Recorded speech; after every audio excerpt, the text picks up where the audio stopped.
Good morning students. I hope सारे घर पे ठीक हो गए।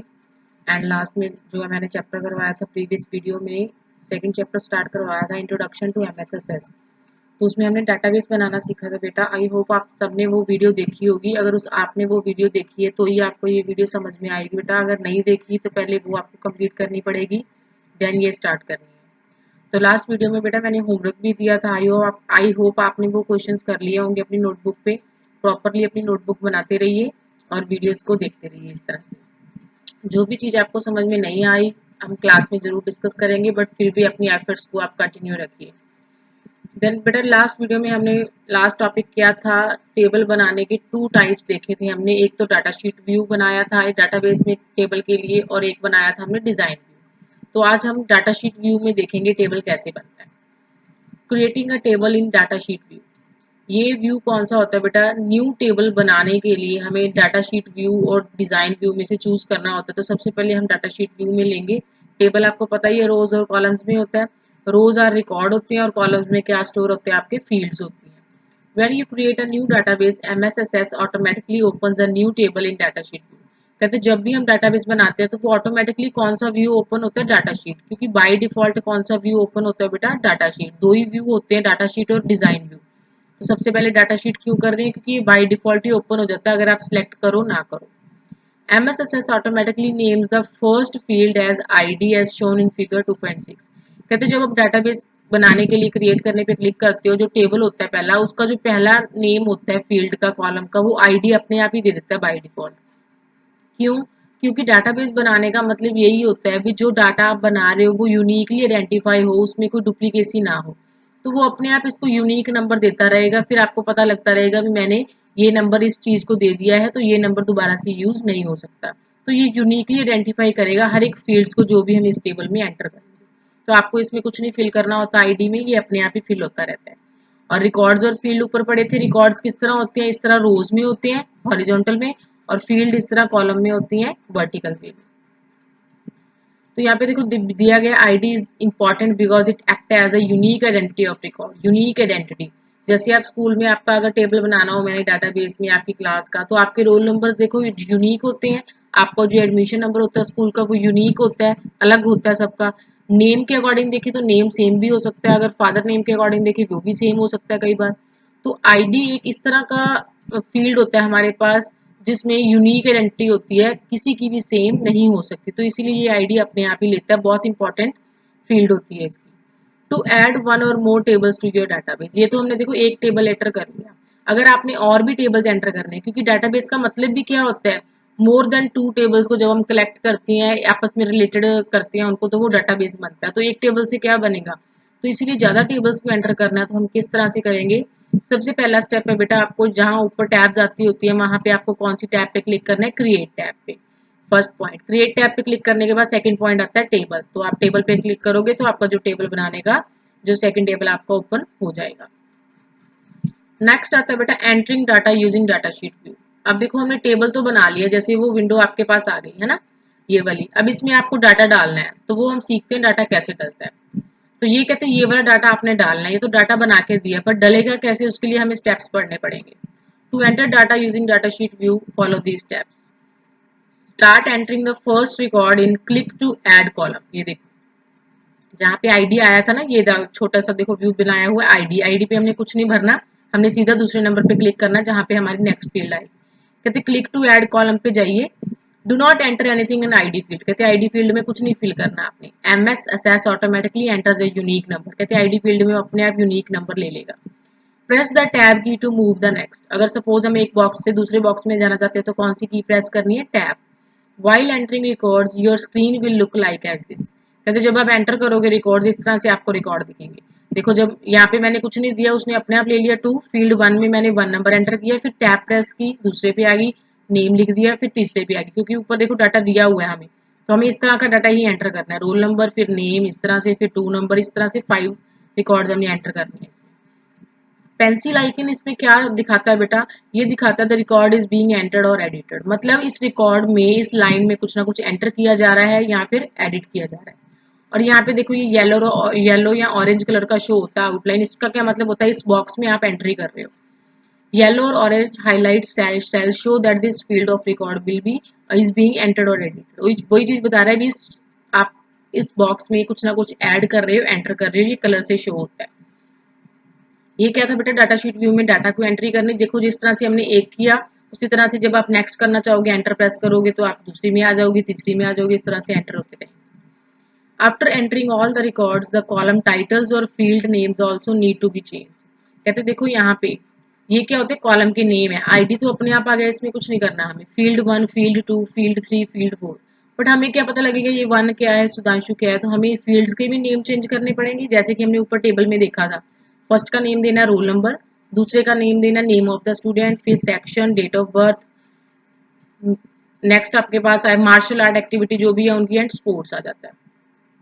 तो इसलिए हमें फील्ड 1 और फील्ड 2 को भी चेंज करना है, क्योंकि इससे पता नहीं लगेगा हमने डाटा कौन सा एंटर किया। तो वो कैसे होगा, देखो to change a field name, कहते हैं इस बॉक्स में देखना है आपको कैसे चेंज होगा। सबसे पहला स्टेप ये रहा, क्लिक ऑन फील्ड 1। कहते हैं जहां पे टेबल बना है फील्ड 1, जहां पे आपको नाम चेंज करना है वहां पे क्लिक कीजिए।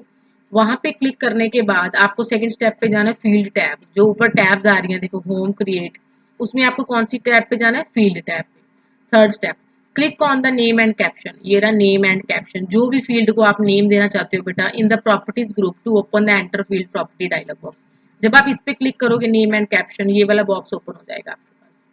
ये बॉक्स ओपन हो जाएगा तो वो बोलेगा आप फील्ड का क्या नेम देना चाहते हो। पहली फील्ड का हमने क्या नेम देना था, रोल नंबर। कैप्शन देना तो दे दीजिए, अदरवाइज कोई जरूरत नहीं है डिस्क्रिप्शन, क्योंकि शो ओनली नेम ही होना है। नेम क्लिक किया एंड देन ओके पे क्लिक किया, आपका जो नेम है वहां पे एंटर हो जाएगा, रोल नंबर फील्ड 1 की जगह पे। टैब प्रेस करोगे फील्ड 2 में आ जाओगे, फील्ड 2 का भी इसी तरह से नेम और कैप्शन में जाओगे, उसका नेम दे दोगे नेम ऑफ द स्टूडेंट, फिर सेक्शन, इस तरह से नेम चेंज करते रहोगे। अब देखो सिमिलरली ऑल फील्ड जब चेंज हो जाएंगी तो इस तरह से शो होगा। देखो रोल नंबर आ गया ऊपर, name of the student, class and section, date of birth, martial art and sports. ये सारा आपका जो टेबल है बन के क्रिएट हो गया, बन गया। और यहाँ पे आईडी उन्होंने ऑटोमेटिकली दी है, रोल नंबर हमने अलग से दिए हैं, ठीक है। नेक्स्ट आता है बेटा, यहाँ पे देखो थोड़ा सी टिप पढ़ते हैं हम। You can also add a new record by placing the cursor in the last field and then press tab key. कहते जब आपको नेक्स्ट रिकॉर्ड डालना है, जैसे देखो एक रिकॉर्ड यहाँ पे बास्केटबॉल पे खत्म हो गया, इसके लास्ट में आप कर्सर को रखोगे तो उसके बाद टैब प्रेस करोगे तो भी आप नेक्स्ट वाली रो में आ जाओगे। टू रीनेम अ कॉलम और field, double click the column heading and this. जब आप इसको रीनेम करना चाहते हो, दोबारा से चेंज करना है, इसके ऊपर डबल क्लिक करोगे माउस का तो भी इसका नेम चेंज करने के लिए आपके पास कर्सर आ जाएगा। नेक्स्ट आता है बेटा, जब टेबल बन गया तो उसको हमें सेव करना होता है। To save the table following steps आपको फॉलो करने पड़ेंगे। सबसे पहले फाइल में जाइए, फाइल में जाके आपको क्लिक करना है सेव के ऊपर। जब सेव के ऊपर क्लिक करोगे तो ये बॉक्स ओपन हो जाएगा, उसमें वो बोलेगा टेबल का नेम दीजिए, टेबल का नेम देके ओके पे क्लिक करिए और आपका जो टेबल है उस नेम से सेव हो जाएगा। नेक्स्ट आपके पास बेटा प्रैक्टिस टाइम है, एक एक्टिविटी है। जैसे आपको ये वाला टेबल, पहले हमने वो वाला बनाया था ऊपर, अब ये टेबल आपको उसमें बनाना है डाटाबेस में। तो उसके लिए वही सेम स्टेप्स हैं। सबसे पहले आपको डाटाबेस क्रिएट करने के लिए डाटाबेस ओपन करना है, डाटाबेस को क्रिएट पे क्लिक करना है तो डाटा शीट व्यू ओपन होगा।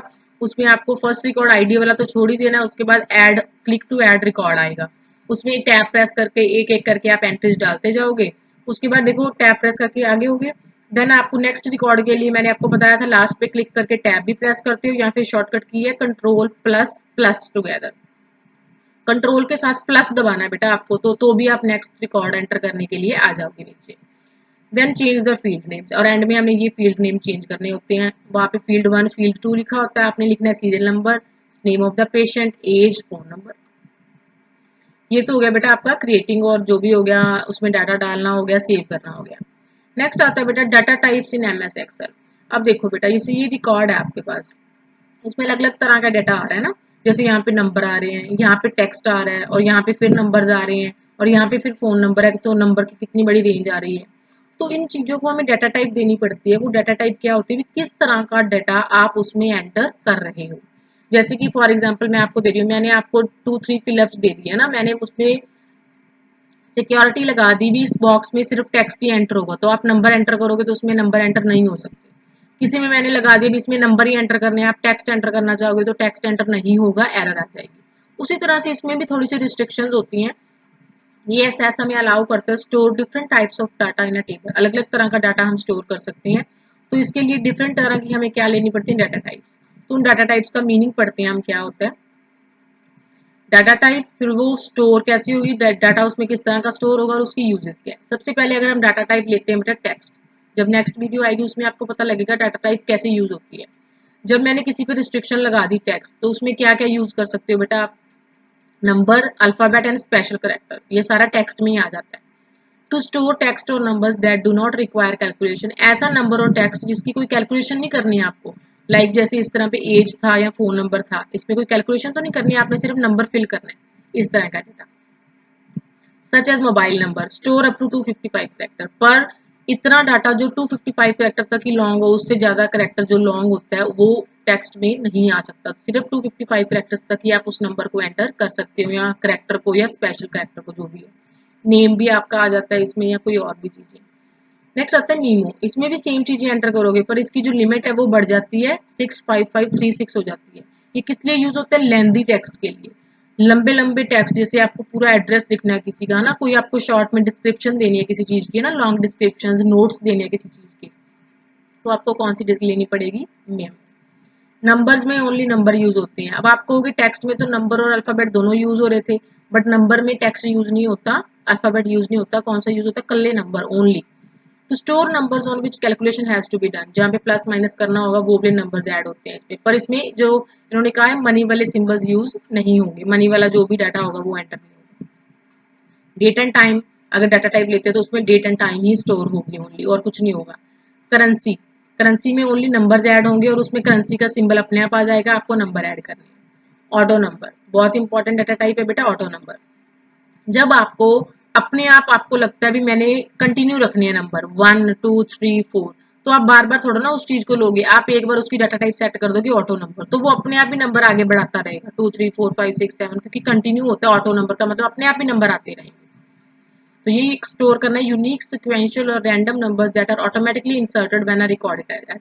जब आपकी रिकॉर्ड आपकी रो ऐड होती रहेगी और आपका नंबर अपने आप ही ऐड होता रहेगा। यस और नो, बहुत इंपॉर्टेंट है ये कब यूज होता है, जैसे आप फॉर्म भरते हो ना, अब जैसे वहां पे लिखा होता है आपने, मतलब कि मेल हो या फीमेल हो, उसके ऊपर बॉक्स लगे होते हैं ना, आप अगर मेल हो तो आप मेल वाले बॉक्स पे क्लिक करते हो, अगर फीमेल हो तो फीमेल वाले बॉक्स पे क्लिक करते हो ना। और कोई पूछा जाए, अगर आपकी हॉबी पूछी जाए, सपोज रीडिंग, लिसनिंग, डांसिंग है, तो आप जो भी हॉबी होती है आपकी उस पर टिक लगाते हो, तो एक ही बॉक्स पे टिक लगाओगे आप या दो पे लगा दोगे ना, इस तरह से। तो वो क्या होता है, चेक बॉक्स, इस तरह से डब्बा चौरस स्क्वायर बॉक्स बना होता है, उस बॉक्स में टिक मार्क अगर लगानी है, उसके लिए आपको कौन सी डाटा टाइप लेनी पड़ती है, यस और नो। मतलब या तो आप टिक करोगे या आप टिक नहीं करोगे। यस और नो का मतलब होता है जब टिक लगा दोगे तो उसका आंसर हो जाएगा यस, जब टिक नहीं लगी होगी उसमें अनचेक्ड होगा तो उसका मतलब होगा नो। ओएलई ऑब्जेक्ट, इसमें क्या होता है कि electronic object button is created, एक बटन क्रिएट हो जाता है बेटा, बटन जैसे आप कोई फॉर्म भरते हो एंड में ओके का बटन आता है या सबमिट का बटन आता है, वो वाले बटन बनाने के लिए। बहुत इंपॉर्टेंट डाटा टाइप्स हैं बेटा, जब आप फॉर्म्स वगैरह इस डाटाबेस में क्रिएट करोगे ना, तब आपको पता लगेगा ये डाटा टाइप किस तरह से अप्लाई होती है। फॉर्म्स इसी तरह बनते हैं जो भी ऑनलाइन हम फिल करते हैं। To link some files and documents with the record, किसी भी चीज के लिए कहीं पे लिंक लगाना हो उसके लिए यूज करते हैं ओएलई। बट इसमें क्या होता है बेटा, इसमें डाटा टाइप जो है स्पेस बहुत लेनी पड़ती है, इसीलिए ये कम यूज किया जाता है। हाइपर लिंक, इसमें नंबर, लेटर, स्पेशल कैरेक्टर कुछ भी यूज कर लो, इसमें वेबसाइट्स और ईमेल एड्रेसेस सेव होते हैं। जैसे कि आप नेट ओपन करते हो, नेट पे कोई आपने पैराग्राफ खोला, उस पैराग्राफ के अंदर कई बार ब्लू कलर के वर्ड्स आ जाते हैं ना, वो ब्लू कलर के वर्ड क्या होते हैं, वो लिंक लगा होता है। जब आप उस ब्लू कलर के वर्ड्स पे ऊपर क्लिक करते हो तो वो आगे कोई ना कोई पेज ओपन कर देता है। तो उन वर्ड्स को बनाने के लिए, लिंक बनाने के लिए हमको क्या यूज करना होता है, हाइपरलिंक।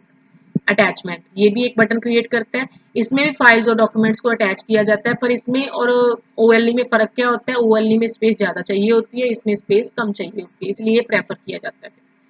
लुकअप विजार्ड लास्ट वाला है, इसमें क्या यूज होता है, to add a drop down list to a field. इसकी भी एक एग्जांपल देख लो।